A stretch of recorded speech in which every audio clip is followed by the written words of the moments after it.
Oh, hi guys, welcome to another Totally Magic video. And before we start with the trick, just got to give a big shout out to someone I met at the weekend in Cambridge here in the UK. Whilst walking through the high street on Saturday, I saw someone coming towards me with one of these identical t-shirts on, and it was James. Really a great pleasure to meet you, James. And we kind of did the safe handshake. And we chatted for about 40 minutes. A really interesting guy.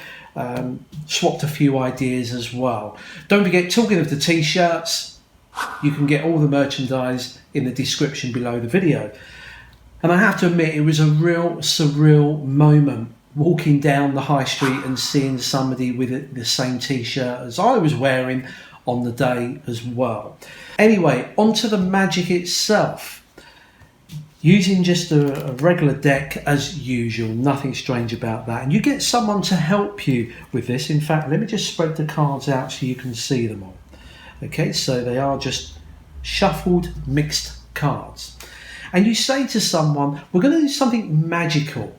Most people think it's luck, but I believe it to be magical. I want you to choose a card, and I'm going to go through each card and call it out.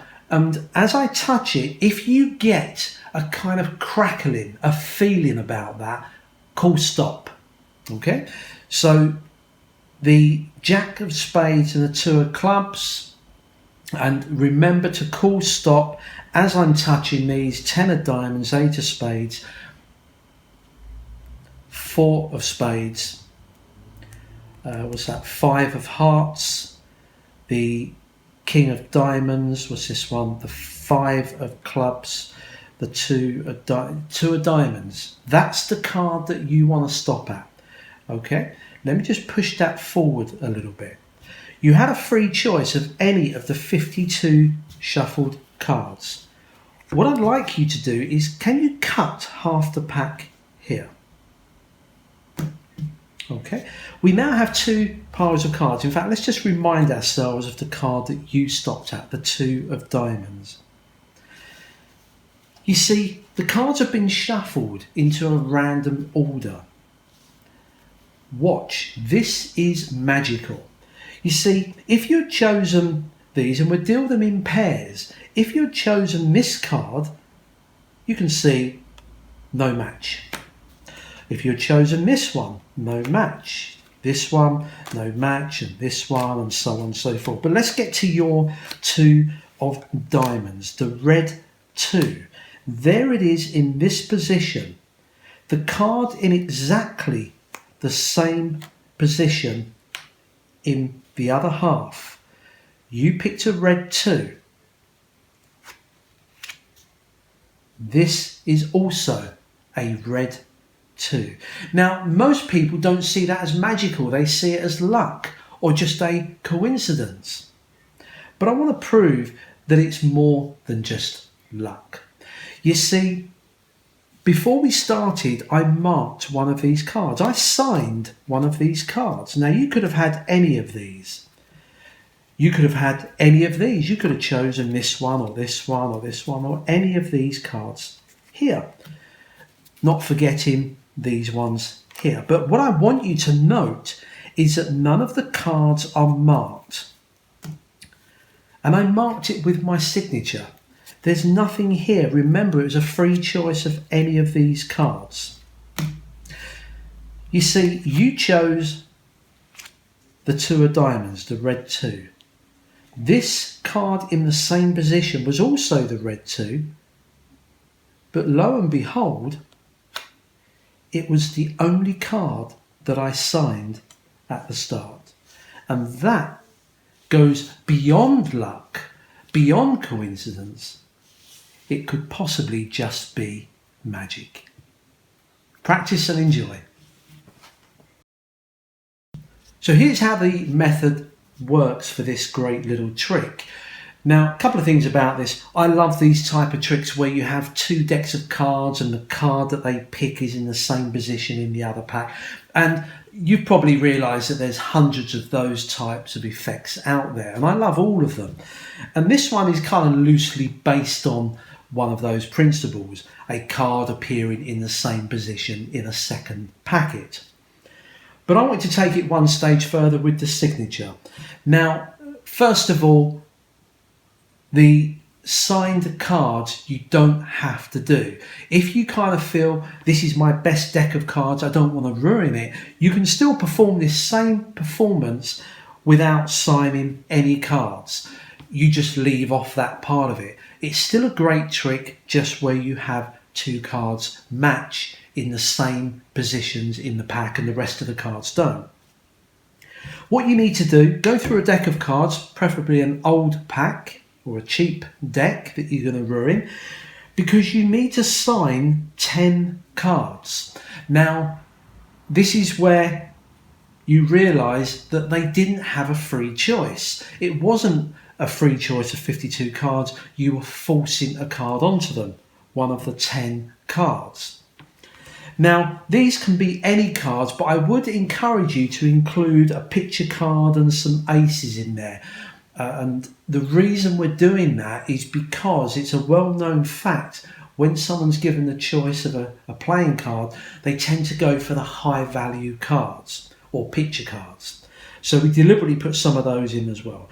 So remove any 10 cards. Remember, you don't have to sign these if you don't want to ruin your cards. I've then signed each one of those in the middle, and the reason I've done that is so that when I spread the cards, I can do it so I don't reveal any of the signatures at an early stage. So I've signed those 10 cards. You then go through the pack and you remove the identical colour and value card, the sibling of these. So for example, I've got a black 5 here, I've removed the other black 5, the 5 of clubs. Here I've got the king of hearts, so I've removed the king of diamonds. You get the idea.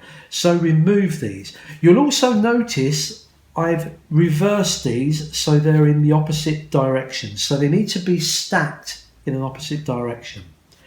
Once you've done that, the ones that have got the signature on go at the bottom of the pack, of the face-up pack. The other packet goes on top. So you've now got a stack of 10 cards on top and bottom on there. Now, to disguise the fact, what I'm going to do is from the middle, I'm going to remove any 4 cards and put them on top. I'm then going to take another 4 cards and put them at the bottom. Okay, so that's the stack. You're all ready to go. Now, I know you guys are much better at full shuffles than me, so if you can do a full shuffle, riffle shuffle, etc., go ahead and do that.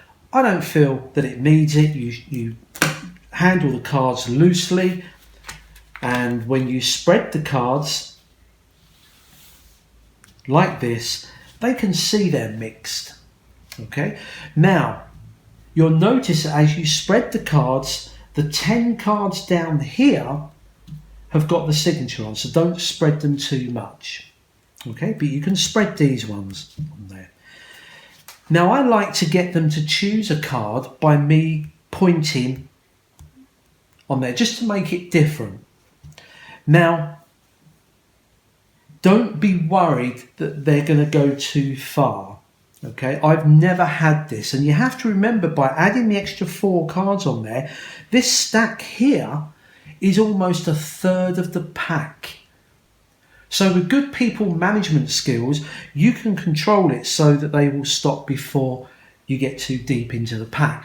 Now, don't forget that the reason I'm calling out these, I'm not just pointing like this, I'm saying the Queen of Clubs, the Jack of Spades. I'm doing it slowly and deliberately because most spectators would rather watch paint dry.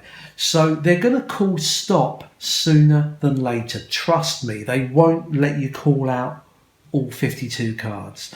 So, and say to them, it's important that you call stop when my finger lands on it and you get that feeling. So again, you're putting them under pressure to call stop.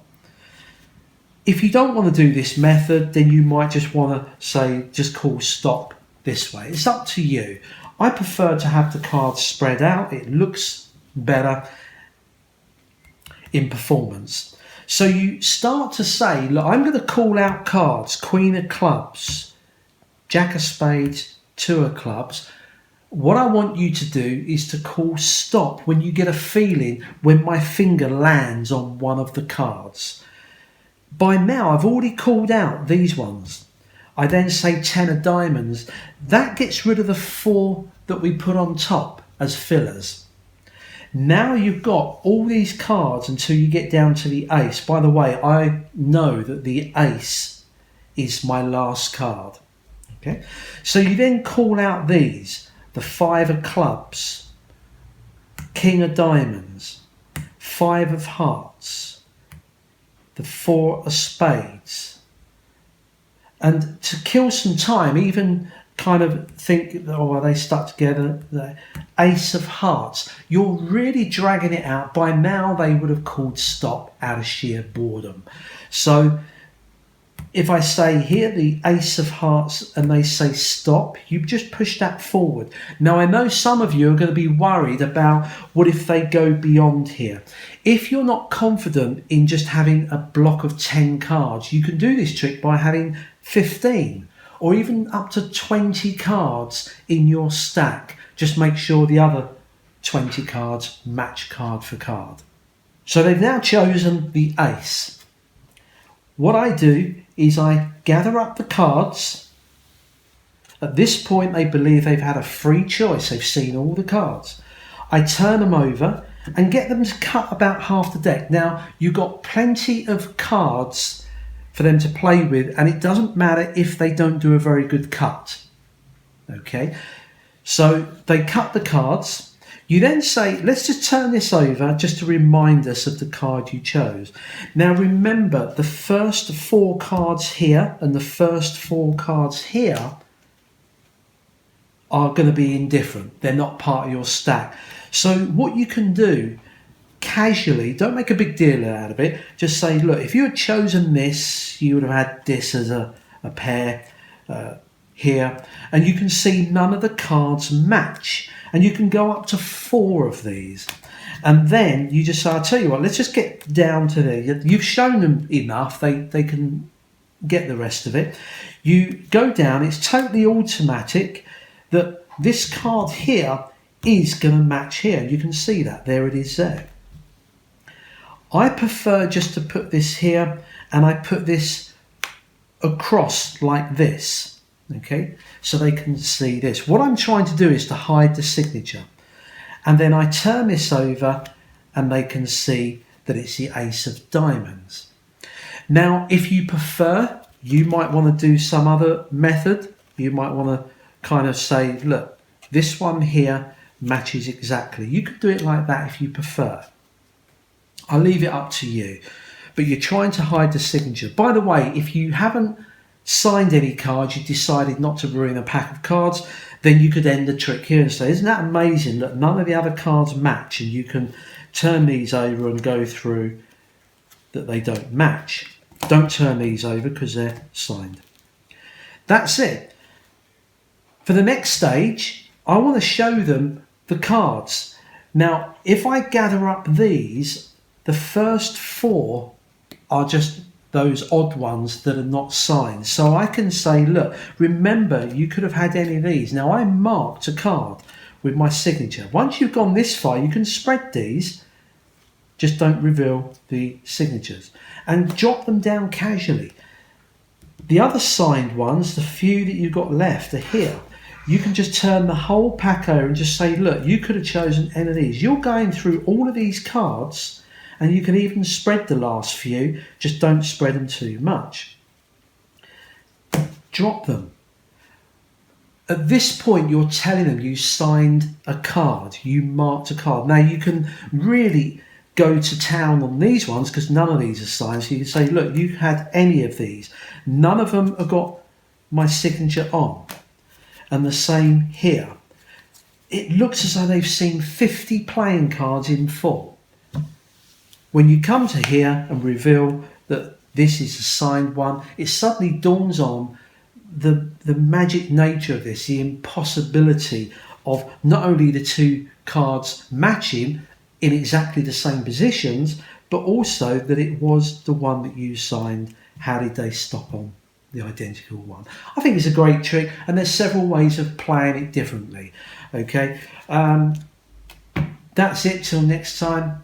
Don't forget to check out the merchandise down below. Don't forget to hit subscribe and the notification bell, and I'll see you again soon.